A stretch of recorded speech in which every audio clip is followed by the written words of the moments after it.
ভাইরা আসসালামু আলাইকুম ওয়া রাহমাতুল্লাহি ওয়া বারাকাতুহু। কারণ যদি জামাত ইসলামী বাংলাদেশ সরকার গঠন করে সবচেয়ে বড় অসুবিধায় পড়ে যারা দুর্নীতিবাজ, ঘুষখোর, সুদখোর, দুর্নীতি করে যারা নিজেদের পক্ষে দাবি করে, গরিব মানুষের পক্ষে থেকে যারা নিজেদের পক্ষে করে, সারা মানুষের ভাগ্য তারা জীবন বিলুপ্ত করতে চেষ্টা করে না, সেই সুশীল এবং সমাজের উচ্চ শ্রেণীর মানুষজন আমাদের জামাত ইসলামী ঢাকা জেলা সম্মানিত সহকারী সেক্রেটারি ভাই এবিএম নওয়াব সাহেব রাজাকারের তালিকায় কিন্তু জামাত ইসলামের সংখ্যা কম, কিনা বলে? সবচেয়ে বেশি কাদের তালিকা বলে তো? আর মুক্তিযুদ্ধের তালিকায় জামাতের অবদান কম না, দুজন এখানে আছে। 200-র বেশি সার্ভিস ও ফিচারে লেনদেনের সব বিকাশ অ্যাপে সম্ভব। কিন্তু অনেক ভাই আমাদের ইন্তেকাল করেছেন না, বলেছেন।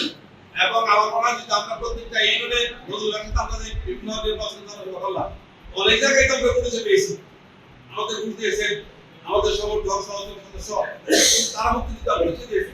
এজন্য এখানে আমাদের কিছু ঘাটতি আছে, এগুলো তারা সম্বন্ধ দিতে পারেনি, যার কারণে এই সংখ্যা আরো বেশি হতো। পরবর্তী সময়ে উপজেলা এবং পৌরসভার উদ্যোগে এইভাবে যারা আজকে আসতে পারেনি তাদেরকে আনা জানে, তাদেরকে এনে সংগঠন দেওয়া হবে। এবং আমি অনুরোধ করবো যারা ইন্তেকাল করেছেন তাদেরকে মরণোত্তর দেওয়া যায়, কেবল তাই না, তাদের সম্পর্কে দেওয়া হবে। আমাদের বক্তব্য সময় আরেকটা কথা বলেছেন, আজকে ইসলামী আন্দোলন করে বিদায় আমাদেরকে রাজাকার করা হয়, কথা একবার সত্য। আমার তো চিনের সবাই অনেক 70 আমার জন্ম, 55-56 বছর বয়স হয়েছে, আমাকে এরকম বলে রাজাকার। যখন যুদ্ধ হলো তখন আমার 1 বছর বয়স, আমাকে রাজাকার। আবার আমার সমবয়সী যারা আমলি করতো তারা নিজেদেরকে বীজ মুক্তিযুদ্ধ বাঁধবে। এটা কিভাবে সম্ভব হয়? 70 জন ভাই মুক্তিযুদ্ধ হয়ে যায়, আবার 70-69 জন ভাই আমরা রাজাকার হই। কারণ একটাই, ওদের কমিশন ভাই বলেছেন কথা, আজকে ইসলামী আন্দোলন করার কারণে আজকে ওদের রাজাকার মাত্রা এগুলো বলা হয়, ঠিক না বলে? ঠিক। জান্নাতের টিকিট না, ইসলামী আন্দোলন করে জামাত ইসলাম করে জান্নাতে যাওয়ার পথ দেখা। এখন কাজ হলো কথার থেকে আমাদের কাজ বেশি করতে হবে, নতুন নেতৃত্ব নিয়ে আসতে হবে, যুবকদেরকে আনতে হবে। প্রচুর যুব সমাজের মধ্যে প্রচুর যুবকরা রয়েছে, তাদের মাঝে কাজ করে আগামী দিনের নেতৃত্ব তাদের হাতে তুলে দিতে হবে।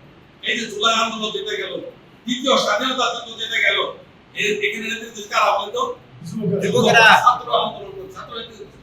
আগামী দিনে যদি আমাদের এই দেশকে নতুন করে স্বাধীনতা মানে স্বাধীন করতে হয়, সেই জন্য যুবকদেরকে সামনে দিতে হবে। এই জন্য প্রত্যেকটা গ্রামে, প্রত্যেকটা মহল্লা যুবক ভাইদের মধ্যে তাদের কাছে এজন্য আপনারা বসে দেবেন, ব্যাপারটা আমার না, আপনারা উৎসাহিত করবেন, উৎসাহিত করবেন। আজকে দুজন মুক্তিযোদ্ধা আছে, আমরা উৎসাহিত হচ্ছি, কি বলেন, তাই না? এইভাবে আপনাদের কাছ থেকে আপনারা বয়স হয়ে গেছে, তারা উৎসাহিত করবেন, যুবকদেরকে আমাদের কাজে নামাতে হবে। এই করতে আমরা ইসলামী বিপ্লব এভাবে সাধন করতে পারি। ইসলাম ইনশাআল্লাহ আগামী বাংলাদেশ হবে জামাত ইসলামের বাংলাদেশ। আমরা যেন আগামী দিনে আমাদের এই দুহাত এবং নবগঞ্জকে, এই ঢাকা 1 আসনকে ইসলামী আন্দোলনের ঘাঁটি করে আল্লাহ রাব্বুল আলামিন আমার তৌফিক বিল্লাহ। আসসালামু আলাইকুম। এই কথাই কৃষ্ণ দিচ্ছে এই মুক্তিযোদ্ধা যারা কর্মরত সরকার মাসিক সাথে ধন্যবাদ চাপেন।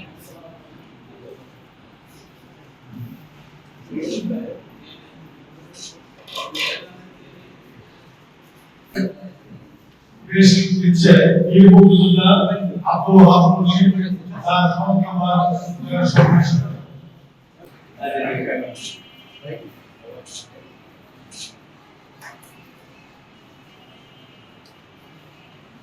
শুকরিয়া। এখন সভাপতি বক্তব্য নিয়ে আসেন আমাদের